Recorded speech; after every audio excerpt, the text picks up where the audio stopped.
इकट्ठे हुए उसे इंसाफ दिलाने के लिए मैं समझता हूँ कि ये तो जिस वक़्त वक़ूआ हुआ रियासत का काम है उसी वक़्त मजलूम को इंसाफ दे। आज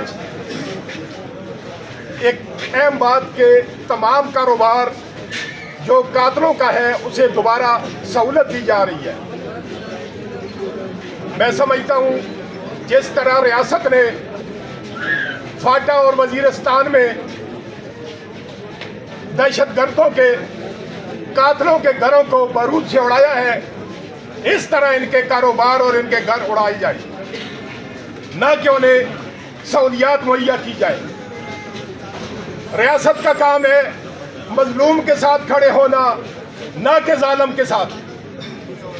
हम इस पे भरपूर एहतजाज करते हैं और हुकूमत वक्त से ये मुतालबा करते हैं कि जो ज्यादतियाँ इस केस में आपने की है या हो रही हैं उनका फिलफौर अजाला किया जाए।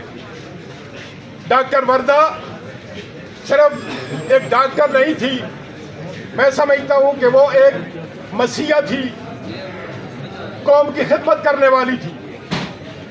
उसे सूदखोरों ने, मनशियात फरोशों ने अपने मकासद के लिए